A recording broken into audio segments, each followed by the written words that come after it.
Thank you for joining this episode of The Liz Wheeler Show. I'm your host, Liz Wheeler.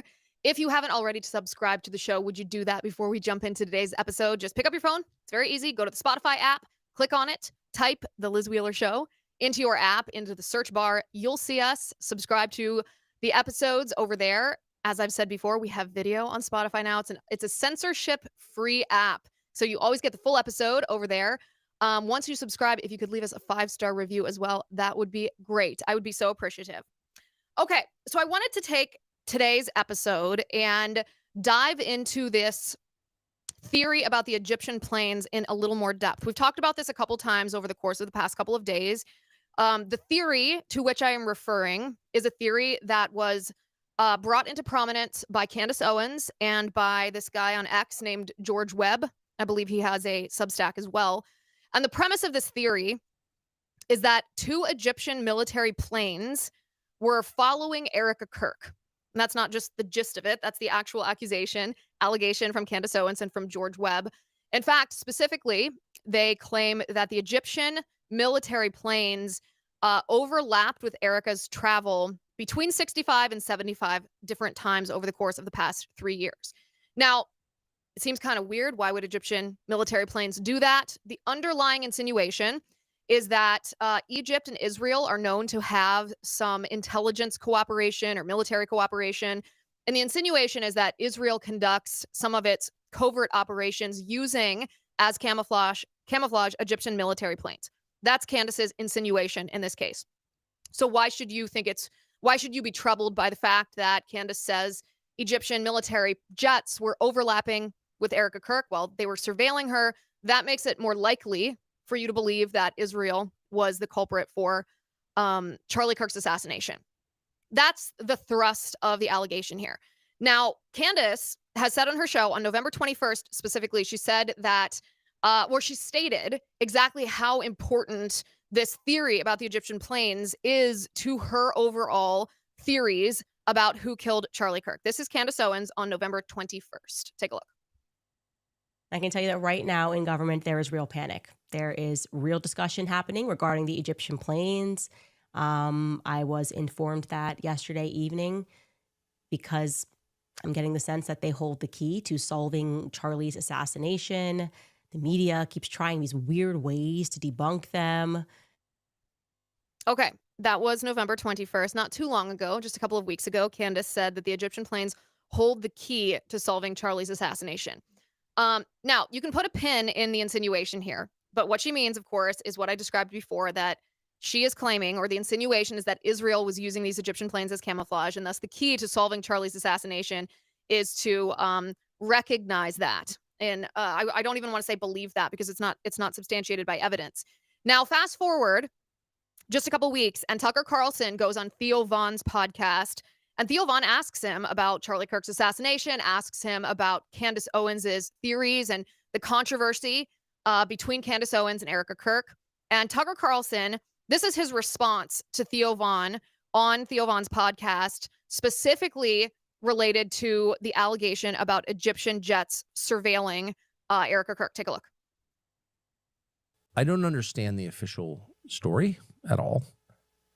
Of his assassination, I don't understand it, and I want to make sure that there is a truly rigorous and honest federal investigation of it, and I'm definitely concerned about that. A, B, I think that I don't know many of the details, but I know that recently Candace said that Egyptian registered aircraft were following Erika Kirk, Charlie's widow, around for a number of years in different places in the world. That's one of the weirdest things I've ever heard, and I just want to say that that is factually true. That's true. So that's like the one data point that I happen to know is true.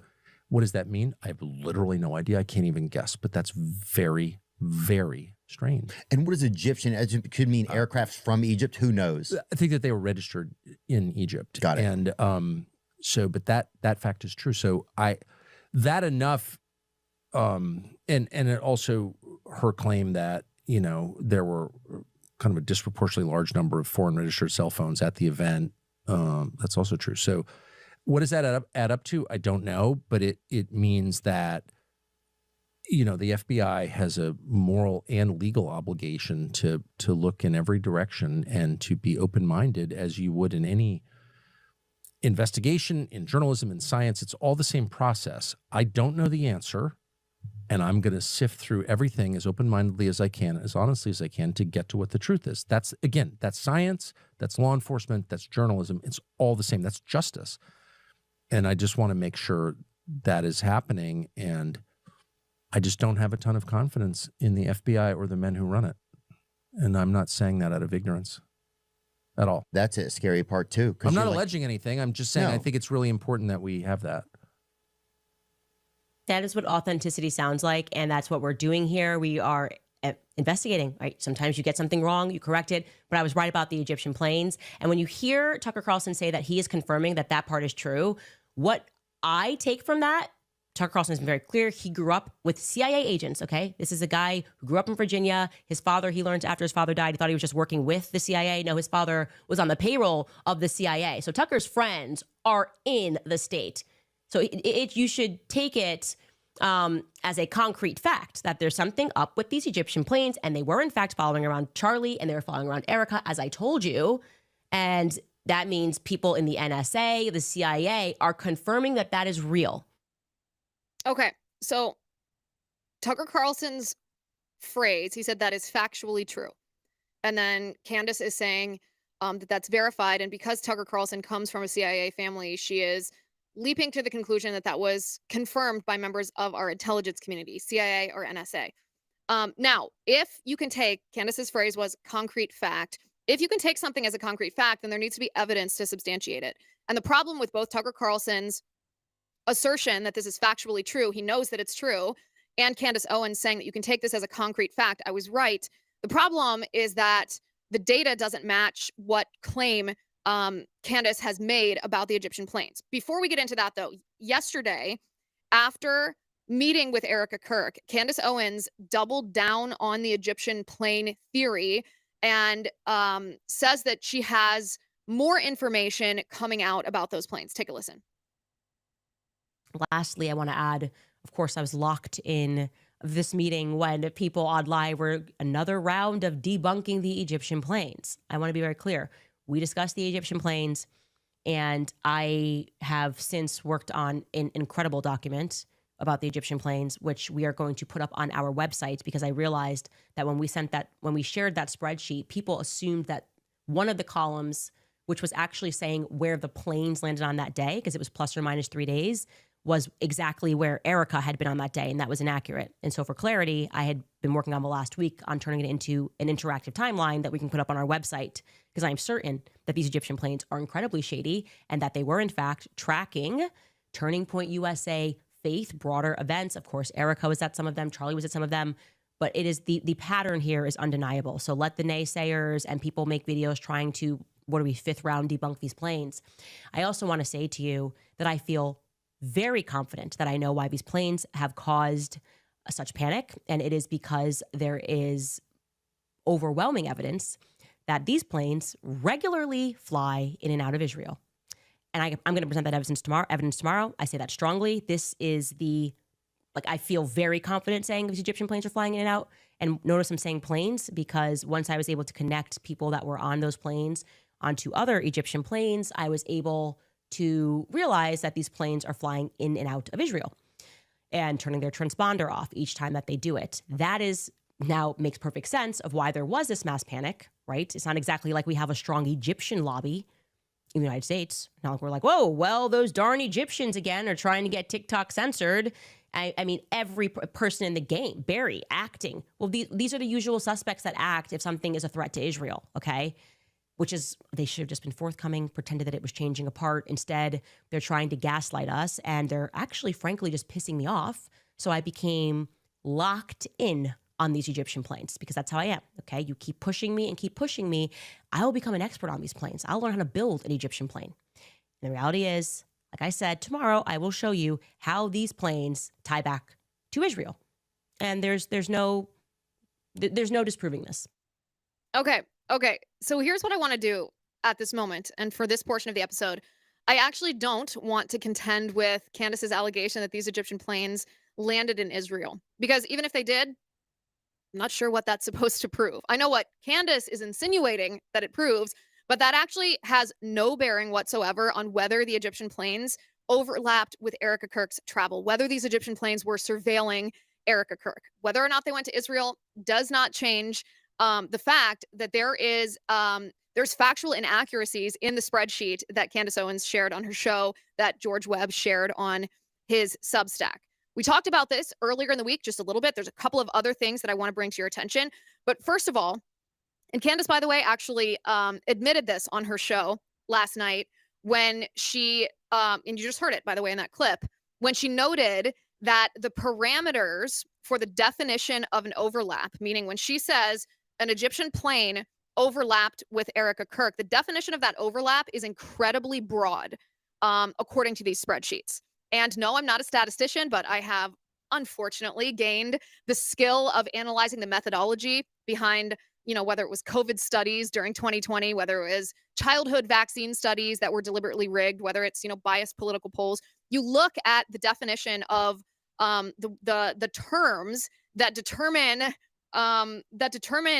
how these numbers are calculated, whether it's a COVID study or whether it is the definition of overlap of an Egyptian plane. So you and I might sit here and assume that when Candace Owens says, oh, an Egyptian plane overlapped with Erika Kirk's travel 73 times, we might assume that that means that plane landed at the same airport as Erika Kirk on the same day that Erika Kirk landed at that airport. That would make sense. If that were true, that would be a little strange. Not necessarily something that couldn't be explained, but that's not the standard that's being used by Candace Owens or in this spreadsheet. The standard is actually, it's ludicrous, to be frank, because the parameters for what defines an overlap are so broad. Really, you could include almost anything in it. Candace Owens defines overlap as an Egyptian plane landing not at the same airport as Erika Kirk, but at a location, a nearby region, anywhere between 50 and 100 miles away from where Erika Kirk landed. And that Egyptian plane landing not at the same airport, but just somewhere within 100 miles, didn't have to land on the same day as Erika Kirk for it to be counted as an overlap. That Egyptian plane could have landed either 3 days prior to Erika Kirk or 3 days after Erika Kirk landed. I mean, she hypothetically, using these very broad parameters, Erika Kirk could have gotten to location A on, say, Monday. Erika could have left location A on Tuesday. The Egyptian plane on Wednesday could have landed at location B in another state 100 miles away. And Erika Kirk, long gone, by the way, and Candace would have counted that as an overlap. These parameters are so broad that they actually mean nothing. When you narrow the parameters to something that makes sense, an Egyptian plane landing at the same airport on the same day as Erika Kirk, well, the number of overlaps drastically shrinks. In fact, I did the math based on the limited data that's available on these spreadsheets because, of course, it wasn't the full data set. And when you narrow the parameters to an Egyptian plane landing at the same airport that Erika Kirk landed at on the same day, the overlaps shrink to just one time that happened in the course of all the flight data that has been presented online. One time on September 10th in Utah, the Egyptian planes were already on the ground there, and Erika Kirk then flew into Utah after Charlie was murdered. One time when you narrow those parameters. And by the way, this is all of Erika's publicly known travel from 2022 to 2025. We don't even know if it's Erika's full travel because it's not like they have her flight manifest. These were just instances where she either posted about it on social media or she was spotted at some event. And so travel was then assumed. So 3 years worth of data, 3 years. That's what I pointed out to you earlier in the week. We covered this already. And I said, honestly, it didn't take that much digging to find this error. I call it a fatal flaw because it completely undermines this theory, notwithstanding the insinuation that Candace is engaging in about Israel's involvement and using these planes for covert operations, yada, yada, yada. Just the fact that the parameters are so wide erases essentially all of these coincidences, all of these overlaps. Now, in addition to that, I want to show you something new because there's been more in-depth analysis done on these particular spreadsheets. There's an individual online, a quite popular X account called Kanakoa, Kanakoa the Great, that purchased the full flight data from various flight websites, bought subscriptions, thousands of dollars worth of subscriptions to these flight tracking databases, put together a more comprehensive analysis to see if the information on that spreadsheet was even accurate to begin with. Because if you look at the way that I debunked it, I did like surface level debunking here, just looking at those particular parameters of what constitutes an overlap. I assumed for the sake of the argument, or for the sake of the debunking, I should say, that maybe that was the flight pattern of the planes. Maybe that was Erika Kirk's travel. I did not question that premise, not because it shouldn't be questioned, but just because it didn't need to be. It was debunked without even going into that kind of analysis. But Kaneko the Great did an in-depth analysis, and I want to show you the video that he produced that shows more fatal flaws to the data on that spreadsheet. Take a look. Candace Owens has told millions of people that 2 Egyptian military aircraft tracked Erika Kirk's movements 73 times over 3 years. 66% of her location claims are wrong, and in 60% of the cases, the aircraft is on an entirely different continent. Candace said she used Flight Radar 24 and showed a spreadsheet on her screen. I screenshotted that spreadsheet and rebuilt it line by line. I bought the Flight Radar 24 business subscription. Then I went further. I purchased a $950 3-year flight log from FlightAware. When you compare what the planes are actually doing to what Candace claims they did, the results aren't close. She says the planes are tracking Erika. The aircraft are thousands of miles away. These are not minor errors. They are continent-level inaccuracies. They collapse the foundation of her theory. She has devoted much of her last 21 episodes to tying Charlie Kirk's murder to an international conspiracy centered on these 2 aircraft.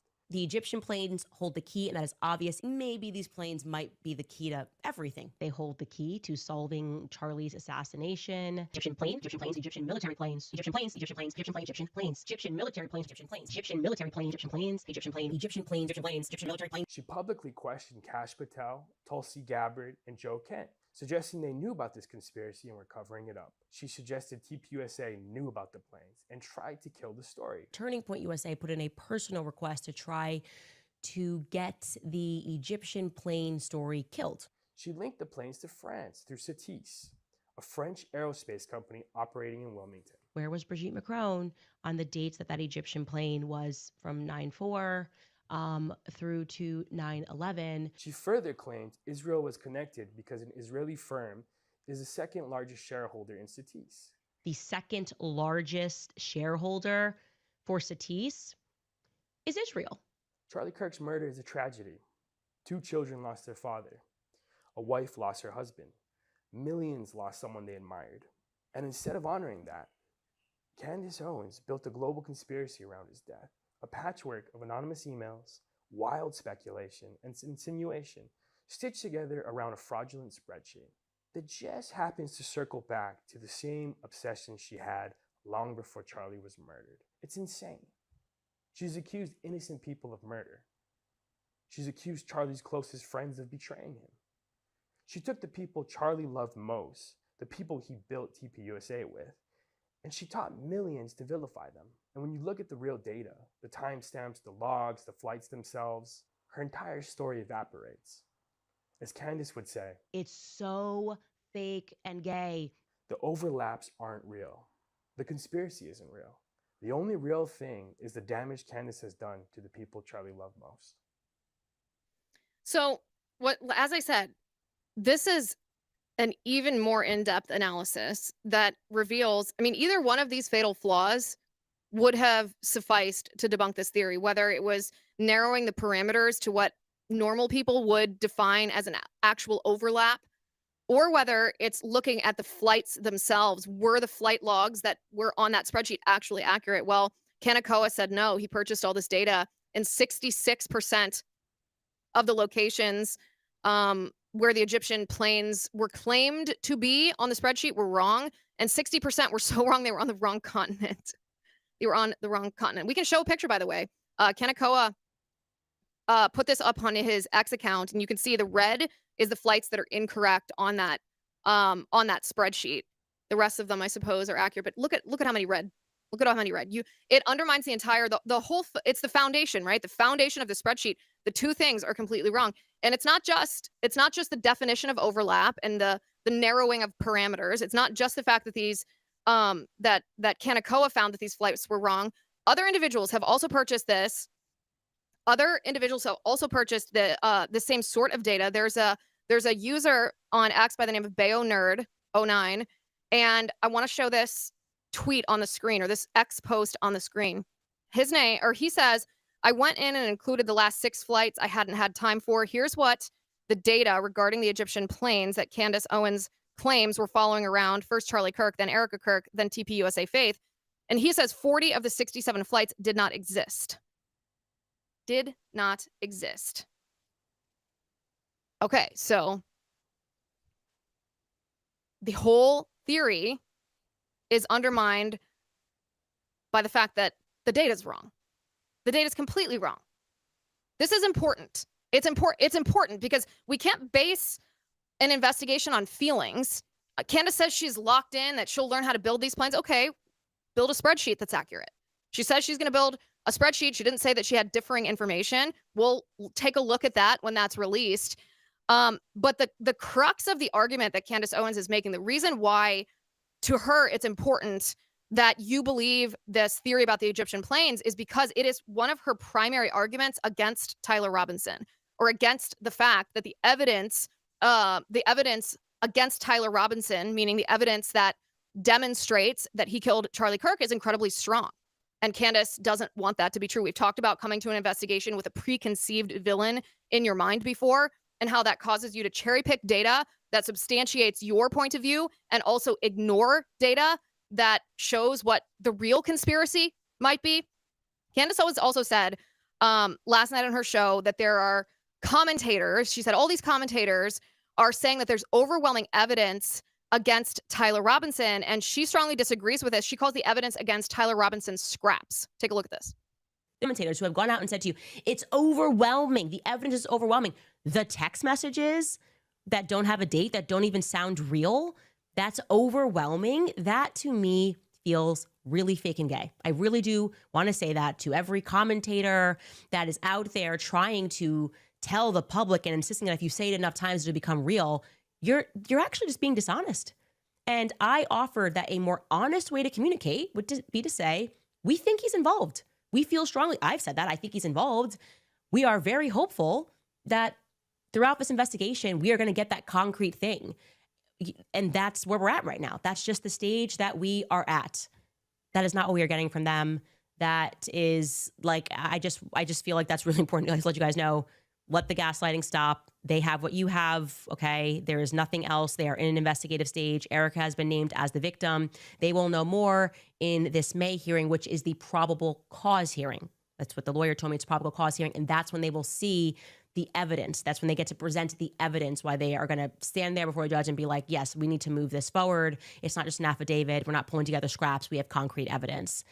Until then, okay, until we all get on the same page and understand what else they have, I am very confident stating the opposite of all of my, I guess, well-paid peers, in that I don't believe that Tyler Robinson pulled the trigger.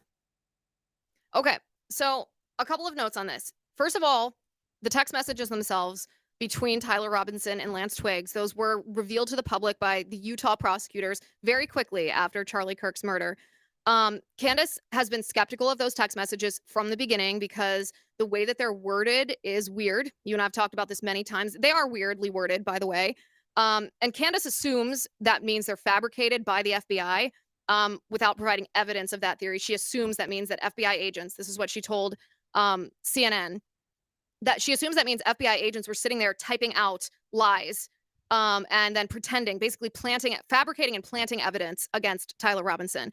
And the second reason she doesn't believe those text messages, and by the way, it's okay to acknowledge that the text messages sound weird, but the most likely explanation for why they sound weird is because the people who were writing the messages are weird people. If you are a male pretending to be a female, if you are quote unquote transgender, if you go 3 days without eating, talking all night to Chat GPT, if you live in a nest made of, Timu trinkets and wires, if you are completely emotionally unstable, an alcoholic and a drug addict, which Tyler Robinson's boyfriend, Lance Twiggs, was reportedly by people who knew him, you might sound weird in your text messages. It's not exactly going to sound like a text message that you would send or that I would send. That's the most likely explanation, not that FBI agents fabricated it. Or, of course, and I've said this before, if I were the FBI, I would certainly pursue this avenue. It's also possible that the text messages were pre-created by Tyler Robinson and Lance Twiggs. Perhaps this very radically left transgender boyfriend knew something. Maybe he did. And maybe Tyler Robinson was trying to protect him. We don't have evidence of that. That's just a theory, but it's a theory if I were the FBI that I would look into. That being said, the most likely reason that these text messages sound weird is because they were written by weird people. That is the most likely explanation. But Candace also says she distrusts these text messages because they don't have timestamps on them, meaning they don't say what time of day that they were sent. And the answer to this seems extremely simple to me. Just because Candace doesn't have the timestamps doesn't mean law enforcement doesn't. Of course, law enforcement does. They would have to have the timestamps if they had gotten their hands on those text messages. Of course, they have the timestamps. They just did not reveal the timestamps to us, to the public. But that doesn't automatically mean that the timestamps don't exist. In fact, this would be one of the easiest things for the defense, Tyler Robinson's attorneys, to disprove. If these were fabricated text messages, the defense can file a motion. And the defense would file a motion if these are fake. They wouldn't let their client be falsely accused. They wouldn't want the perception of the American people to be warped or twisted or misinformed by believing these text messages that were presented by the Utah prosecutor if those messages were fake. And the defense hasn't done that. They haven't filed a motion saying that those were fake. The time for this, the defense might be in May, but I think we would have heard. I'd be shocked, I would say, that we haven't heard through the media, through reporters, through the family. If those messages were fake, someone would have denied that outright. And we have heard no such denial. The problem, though, and this is moving on just a little bit, the problem, though, is with what Candace says is not just her disbelief about the text messages. It's also that she makes a straw man out of the argument or the case against Tyler Robinson. And what I mean by that is Candace makes it seem like the text messages with no timestamps are the extent, the entirety of the overwhelming evidence against Tyler Robinson. And meanwhile, she conveniently ignores the rest of the evidence that exists against Tyler Robinson. The evidence that exists against Tyler Robinson is actually much stronger than those text messages. The text messages, which have timestamps, I'm sure law enforcement has those. That's a confession is within those text messages, which is why it's important. But there are two other elements to the case against Tyler Robinson that Candace neglects to mention. She acts like anybody who thinks Tyler Robinson is guilty is basing it only on the text messages, when in fact, there is DNA evidence against Tyler Robinson. Tyler Robinson's DNA, and it's nearly impossible to fake DNA, was a 99.9% match with Tyler Robinson. His DNA was found on the rifle. It was found on the trigger of the rifle. It was found on the bolt action. It was found on the towel that he used as a cheek rest. His DNA was found on the screwdriver that law enforcement, when they were processing the crime scene after Charlie's murder, found on the roof. I mean, Tyler Robinson's DNA was found at the scene of the crime, a palm print and a footprint. And again, there's no mention of this. That's actually the strongest case against Tyler Robinson is this DNA evidence. Because imagine for a second, let's just back up for a second. If you look at homicide convictions or exonerations here in the United States, those convictions and exonerations oftentimes rely on DNA evidence. So if DNA evidence, if Candace is posing the idea that DNA evidence means nothing, then our entire system of justice in our country when it comes to homicide is completely fraudulent. There were how many? 147 exonerations for homicide in 2024 alone that relied on DNA evidence. So should all those exonerations be thrown out? Should those people be thrown in jail because DNA evidence doesn't matter? Well, of course it matters in our system of justice. I don't know why Candace is dismissing it, but that's an entirely new standard that she is setting, that DNA evidence means nothing. She doesn't even mention the DNA evidence. She also doesn't mention Tyler Robinson's confessions. He confessed 3 different times. And she says that the commentators who are acting like there's overwhelming evidence against Tyler Robinson are acting dishonestly. That's what Candace Owens said in the clip. You just heard her say that.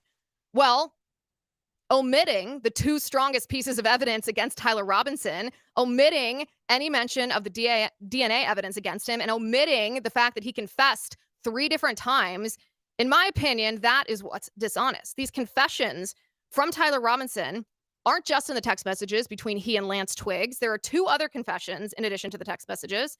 This is according to the charging documents in Utah County. He confessed to his parents. This is what the charging documents say. Robinson's father reported that when his wife showed him the surveillance image of the suspected shooter in the news, he agreed that it looked like their son. He also believed that the rifle that police suspected the shooter used matched a rifle that was given to his son as a gift. As a result, Robinson's father contacted his son and asked him to send a photo of the rifle. Robinson did not respond.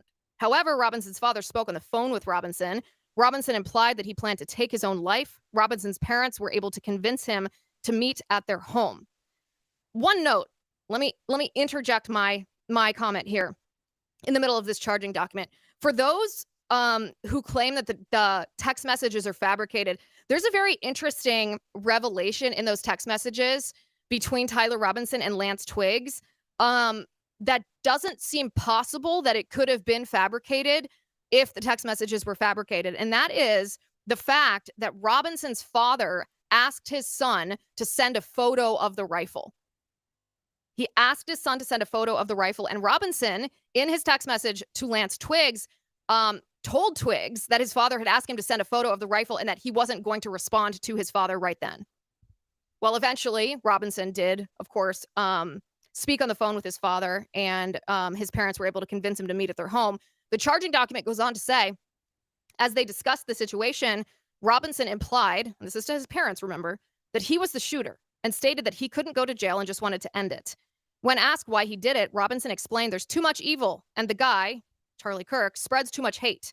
They talked about Robinson turning himself in and convinced Robinson to speak with a family friend who was a retired deputy sheriff. At Robinson's father's request, the family friend met with Robinson and his parents and convinced Robinson to turn himself in. So that's now 2 confessions. Robinson confessed to Lance Twiggs in those text messages. He also confessed on the phone and in person to his father, according to the charging documents. Additionally, in his Discord group message, he confessed. You can see this on the screen. We're going to bring this up.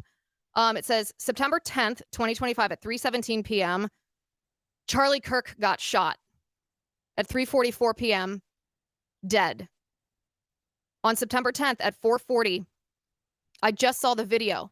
Holy shit. R.I.P., I guess. Bro didn't deserve to go out like that. Sad. That's the conversation that was in the Discord chat. But then on September 11th, the day after, at 8:57 p.m., Robinson posted this in the Discord group chat. He said, "Hey guys, I have bad news for you all. It was me at UVU yesterday. I'm sorry for all of this. I'm surrendering through a sheriff friend in a few moments. Thanks for all the good times and laughs. You've all been so amazing. Thank you for everything."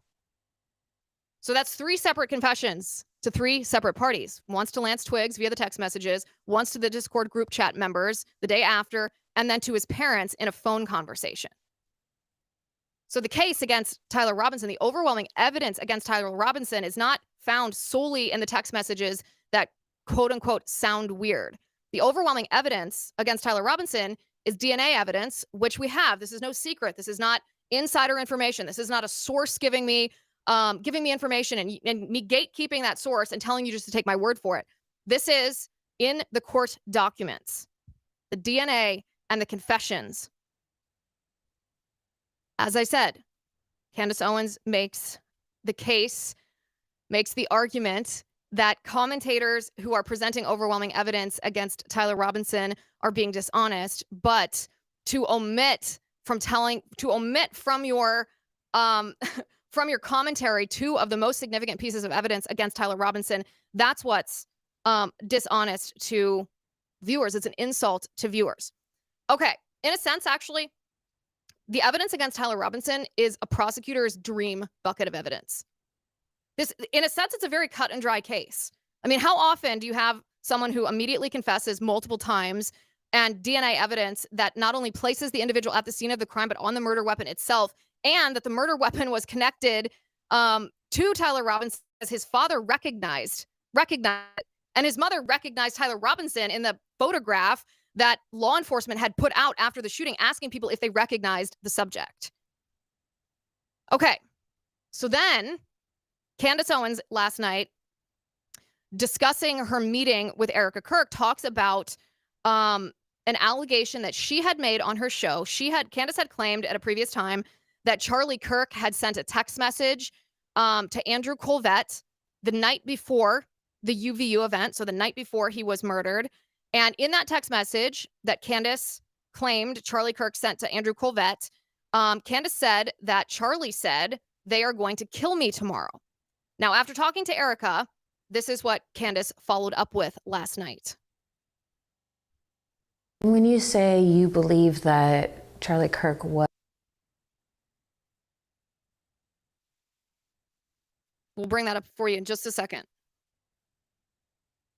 Remember, this clip will be from last night's show, where she expounds on her conversation with Erika Kirk, specifically regarding the text messages that Charlie Kirk sent the night before the event at UVU, saying that they are going to kill me tomorrow. And there's actually a very interesting piece of information that is revealed in this clip. Do we have it, Spence? Okay. All right, let's bring that up. Thank you for coming, Charlie. And I had a quick question about... No, it's not that one. It's not that one. Okay, so I'll just verbally tell you what she says. She says that the text message that Charlie sent to Andrew Colvett did in effect say they're going to kill me tomorrow, and that Andrew Colvett didn't know who Charlie Kirk meant when Charlie said they. But Candace said Charlie Kirk also sent another text message to, I believe it was Dan Flood, in which Charlie actually described who he meant when he said they are going to kill me. And who he meant was the left. He said the left is going to kill me. Now, it's unclear if that was specific to the day after, if he was saying that they are going to kill me at UVU tomorrow, or whether he was just noting the political violence, the uprising in political violence from the left. But here's the thing. Here's the thing that's overlooked. This is extremely important to understand who Charlie Kirk meant when he said they. Some people might assume that he was talking about their preconceived villain, but if he's talking about the left, why is this being overlooked? Why isn't the investigative power, why isn't Candace Owens' investigative power focusing on the left? There were posts online in the days and weeks leading up to Charlie Kirk's assassination that signaled foreknowledge. It signaled that there were people who knew that violence was going to be committed against Charlie Kirk. I want to show you this. This is one of the posts. Quote, "Charlie Kirk is coming to my college tomorrow. I really hope someone evaporates him literally." That was posted on X. A follow-up post was then posted by the same account that said, "Let's just say something big will happen tomorrow." Another post after Charlie Kirk's assassination said, "We effing did it."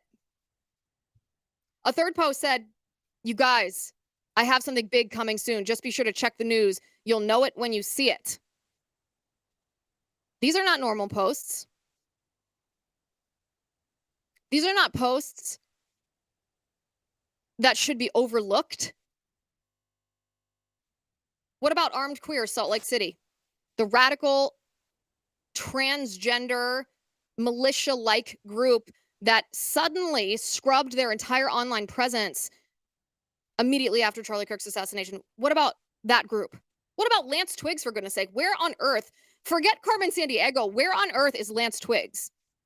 This transgender boyfriend of Tyler Robinson has just vanished off the face of the earth. Is he in witness protection?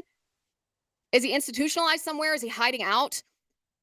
Why is there little to no interest in knowing whether Lance Twiggs knew anything or what he knew about Tyler Robinson's plan to kill Charlie Kirk? All of this to say, the Egyptian plane theory, as Candace herself said, is key to Candace Owens's own theory about who killed Charlie Kirk, her preconceived villain. Israel did it, is her insinuation. She says it's key because if it's debunked, it takes the wind out of the sails of that accusation, because if it's debunked, and It's pretty easy to debunk. You watched this episode. You saw the data simply contradicts what Candace Owens claims it said. It didn't say what she claims it said. It said something totally different. Then it would force us, as it should, to look at the overwhelming evidence against Tyler Robinson. DNA evidence, confession, recognition by his family. That is overwhelming evidence. The Egyptian plane theory that Egyptian planes were following Erika Kirk, that, fortunately, I suppose, is very easily disproven. As I said, we will have more on this in the days and weeks to come, but it's critical that we let facts lead us to the truth. If the truth is, in fact, what we are seeking, if it is justice that is our end goal, then truth must be what we seek. Okay, on that note, President Trump is set to address the nation tonight. What is he going to talk about? Well, we'll talk about that in just a moment, but I want to give a shout out to today's sponsor, All Family Pharmacy. Listen, the holidays are here. It's a week away. It's hard to believe. It's a time for family celebration and reflection, but it's also the season when colds, flu, and all kinds of bugs start to spread. That's why I want to tell you about All Family Pharmacy. They make it simple to stay healthy and prepared right from the comfort of your own home. It's super easy. You just go to allfamilypharmacy.com/Liz, type the medication that you need into their search engine, place your order online once you find the medication that works for you, and a licensed physician reviews it. Once approved, your medication ships directly to your door. So whether you're looking for ivermectin, antibiotics, or your everyday maintenance medications, All Family Pharmacy has you covered. Everything's handled quickly, safely, and privately. And listen, All Family Pharmacy exists because they respect your medical freedom. All Family Pharmacy agrees with you that Big Pharma and Dr. Fauci shouldn't be making decisions about your family's health. You should be making those decisions. They are giving you the opportunity to do that. Highly recommend that you visit them. Go to allfamilypharmacy.com/Liz. And this holiday season, you can save 10% if you use my code Liz10. That's allfamilypharmacy.com/Liz, code Liz10. All right, President Trump is set to address the nation tonight. There's a lot of speculation about the subject of President Trump's address. Some people are saying he's going to announce a war, potentially with Venezuela. Some people are saying, and this is, kind of what's been put in the ear of the press, that it's going to be an overview of President Trump's first year in office at the close, essentially, of 2025. President Trump took office, of course, last January, and a preview of what is going to come next year. Now, if that's what it is, if it turns out to be sort of an overview, a highlight reel, a sizzle reel, if you will, of the first year in office and a preview of next year, this type of communication could be a very good thing. I think it's very easy to get bogged down in the day-to-day stuff and forget big picture, what the Trump administration has been up against and what they have accomplished. I mean, if President Trump is going to do a highlight reel of his first year, he's certainly going to talk about his role as the most peace-loving president in our nation's history, all of the different wars and conflicts that he has brokered peace for. He's certainly going to talk about the economic realignment that he has done very successfully so far. Yes, I'm talking about the tariffs. I've noticed that when you call it economic realignment, people are on board with it when they hear the description of what he's done, that he's created a fair and level playing field for trade around the world. He's made sure that our trade deals with nations, that we aren't being taken advantage of, and that our trading partners aren't getting the best end of this bargain, while you and I in America are stuck paying the bill for that. And I've noticed that when you use the word tariffs, people can't quite see past the word tariff to what the tariffs were actually used for. They see tariff, they hear tax, because that's fine. A lot of us who grew up in, Republican spheres were kind of told that tariffs were tax. I also used to view tariffs in that way. But when you look at the Trump tariffs through a lens of economic realignment, the tariffs are just the tool to level the playing field and to make sure that we are not being taken advantage of. And this is going to be one of the defining parts of President Trump's legacy, by the way.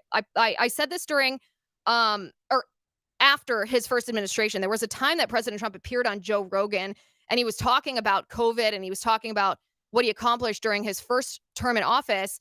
And he made this comment that it hangs in my head. I think about this comment often, actually.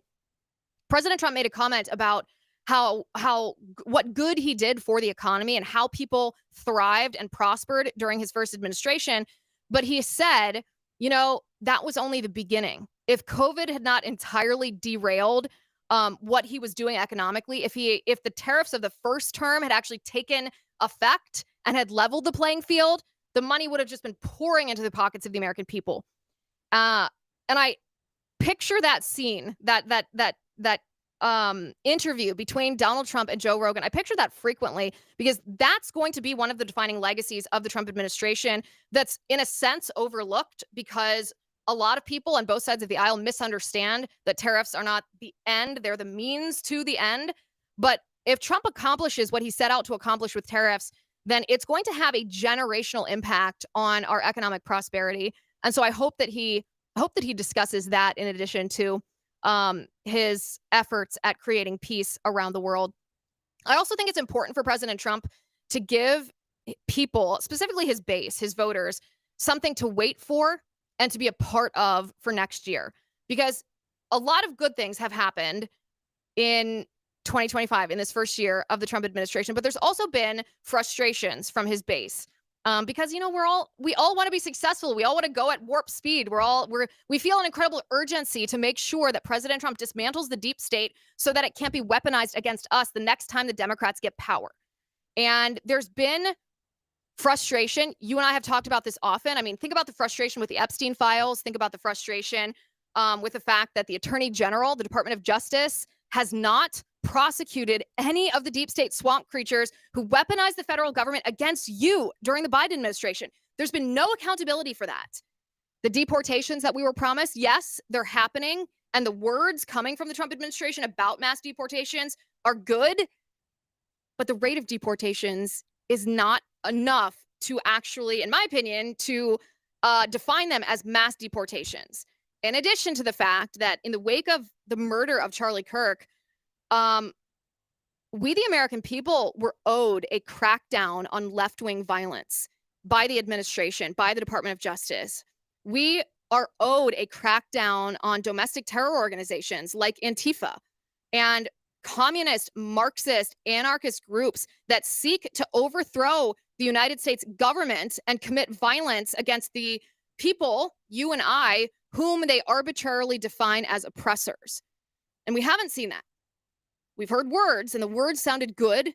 The words might make you feel hopeful of what's to come, but we need to have a concrete plan. We need to hear reassurance from the president that in the next year, the Trump administration is going to stop adhering to, the judicial insurrectionists, these inferior court judges who are issuing nationwide injunctions to try to stop President Trump's deportation plan. They have no authority to issue those injunctions. The Trump administration should stop listening to them. We need to hear we need to be confident by hearing assurances of what the plan is going to be for next year, what the plan is going to be to dismantle the networks of radical left-wing violence. There's simply no question that left-wing violence is on the rise. I always say that the first trauma of Charlie Kirk's assassination was obviously the murder of Charlie Kirk. But the second trauma was hearing from the left, and not just fringe voices on the left, but opening up your own Facebook page and seeing people you went to college with or former coworkers, people who you didn't even think were political. You thought they were just more or less normies, maybe liberal, but not like Antifa, endorsing the violence against Charlie Kirk, celebrating it. It was galling, and it was the second trauma of that. Well, the third trauma is that nothing has been done to dismantle the left-wing, the violent networks of left-wing groups that are funded and coordinated and intend to commit more of this violence. All this being said, President Trump has a tremendous opportunity tonight to recap his first year and remind his base of the incredible accomplishments of the first year, despite some hiccups along the way. But he also has a tremendous opportunity to make concrete promises to his base for what's to come next year, and allow his base to help hold the administration accountable to that. I hope that's what we hear from the president. Maybe it won't be anything of the kind. Maybe he'll be talking about Venezuela and he'll surprise us all. I guess we'll have to wait and see. Listen, this time of year, I am especially glad for Crowd Health. They are another sponsor of today's show. Last year, my husband and I quit our health insurance because The whole system is just rigged. It's so brutal. You have these enormous monthly premiums and then unreachable deductibles. And when you do have a claim, it's often denied. And it's just horrendous. It costs you a fortune for what? You never get anything in return for it. So my husband and I quit our insurance and joined Crowd Health. Crowd Health is not technically insurance. I call them assurance. It's a community of people who've had enough of the old system and are taking healthcare into their own hands. For under $100 a month, you can get access to prescription discounts, lab testing tools, a network of quality doctors, and a team that negotiates medical bills on your behalf. If something major happens, and it does at certain times in our life, it happens to everybody, you pay the first $500, and then the crowd steps in to help with the rest. It's basically what healthcare used to feel like before it got hijacked by bureaucracy and bad policy, before Obamacare ruined everything for everyone. Crowd Health members have already saved over $40 million simply by refusing to overpay. You can too. Join Crowd Health today at joincrowdhealth.com and use my promo code Liz to get your first 3 months for just $99. Think about that. Compare that. Think about your bill, your monthly premium for your health insurance. Now think about paying just $99 for your first 3 months. Well, you can. Joincrowdhealth.com, promo code Liz. That's joincrowdhealth.com, promo code Liz. Okay. Thank you all I'm looking through your comments. I know the live chat was absolutely fired up about today's episode. I think it's important. I think it's important to talk about the Egyptian planes. I think it's important to look for the truth. I think it's important to remember that we are pursuing justice for Charlie Kirk and that we have to let the facts inform our investigations and not preconceived bias and not preconceived villains. And once you reorient yourself towards that goal, truth to lead to justice, you will be a lot better off for it, and so will our entire nation. So be sure you share this episode on X, in your group chats, on Instagram. Tag me if you learned something in this episode. Pass it along to anybody. I mean, there's a lot of people out there who hear these claims about the Egyptian planes, and it sounds really weird. It sounds really bad, but they probably don't know the actual parameters of what defines an overlap. And they also don't know that many of these flights weren't even accurate portrayals of where that Egyptian plane was at the time that the spreadsheets claimed it was in a particular location. So share this and make sure you subscribe too. Thank you all for watching. Thank you for listening. I'm Liz Wheeler. This is The Liz Wheeler Show.